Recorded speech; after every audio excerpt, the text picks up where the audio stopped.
Do you get it? Do you get it now? The video I'm about to show you, this lady lost her life for saying what she's about to say. But I've already said all this, and it's crazy how these videos come across my screen. Welcome back to WHDT World News. I'm Gary Franchi, and joining me now is whistleblower from the World Bank, Karen Hudez, to bring you the conclusion of yesterday's interview. Karen, welcome back.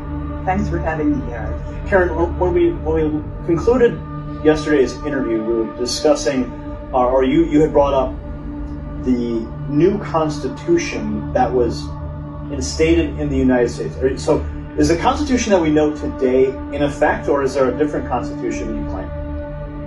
Unfortunately, we are being snookered by the Congress because every 2 years they reintroduce a state of martial law. And we are not under our first Constitution. We are under the second secret Constitution.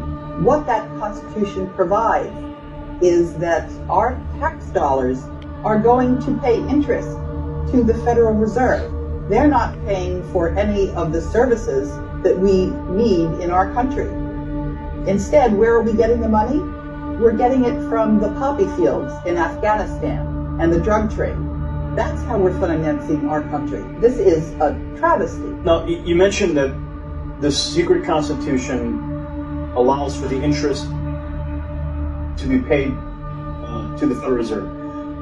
But isn't that the Federal Reserve Act that we know that was established in 1913, when it was passed on Christmas Eve?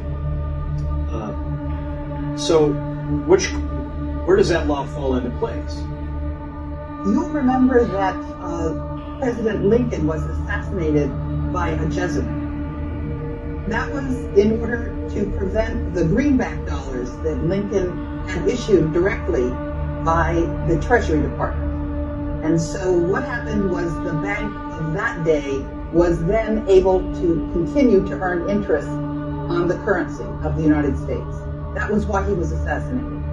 And the reason why we had that second Constitution enacted in 1871 is that is when the Revolutionary War debts fell due. As a matter of fact, one day I opened my mail and somebody mailed me the financing statement for those debts that, together with the unpaid interest on the debts, had accrued to the trillions of dollars.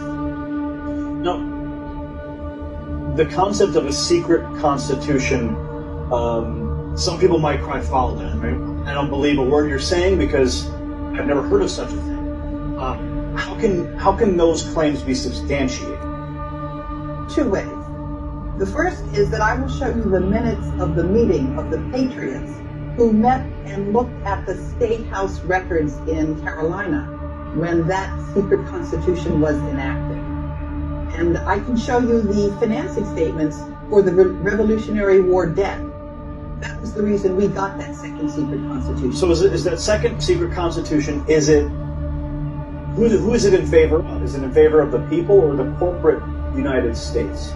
It's in favor of the banks. It's certainly not in favor of the people. What happens when you have a child is your child is given a Social Security number. They estimate how many taxes your child is going to pay over his or her lifetime.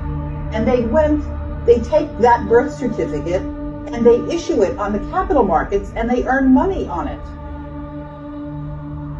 Okay, so what you're saying is that the birth certificate itself creates a monetary value on the books with the Federal Reserve? I'm saying something much worse, actually. What I'm saying is that when every citizen goes into the court system, they are not seen there as themselves a U.S. citizen. They're seen as the person who had their birth certificate pledged. You're there as a debtor. You're not there as a citizen. So, because of the national debt, are you saying that Americans they're just born into debt and there's nothing that they can really do about it? They're debtors in the system. We have been converted from human beings that are citizens of the Republic of the United States into chattel Chattel, that is a legal term for something which is property. We are now considered to be property of the Federal Reserve. We're not considered to be human beings and citizens of the United States. That's a very strong statement. How do we reverse that? If that is in fact the true statement, how do we reverse that? The first thing we do is we recognize it. We understand it. And then the second thing we do is we have that constitutional convention, which is our right under our first constitution, and we repeal that banker's constitution. We repeal it, we get rid of it, we do not want it, we do not need it, and we issue our treasury dollars backed by the gold out of the collateral account that has been offered to us. Some people are very concerned about Article 5 convention, wherein you may have powers, money powers, that could inject themselves into that convention process where the Constitution is rewritten. A lot of people are very concerned that some of the very basic rights that are instilled and enshrined in the Bill of Rights would then be evaporated. Maybe the freedom of the press would be changed to only specific sanctioned outlets can speak freely, or even the Second Amendment would have to be rewritten to only allow certain people to carry firearms to protect others. So there's a lot of people who do have valid concerns with an Article 5 convention. Do you share those concerns? I say that that is a very good proof to me of just how corrupted our media is. Because if we had a true media that was representing the interests of the citizens, they would know that that is not a concern whatsoever. Because what happens out of that convention is simply recommendations, which have to be voted up or down by 3/4 of the state legislatures. Do you think the money powers would have enough lobbying capacity to lobby for those 3/4 of the states? I mean, if you think back to when the 16th Amendment was passed, even though it was passed illegally and it wasn't properly ratified by 3/4 of the states, it still became an amendment, and we now are under an income tax system.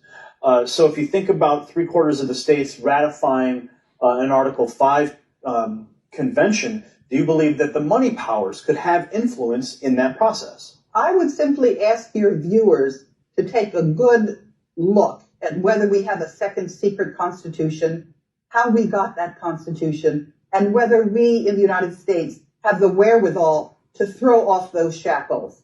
And if we don't, we deserve them. So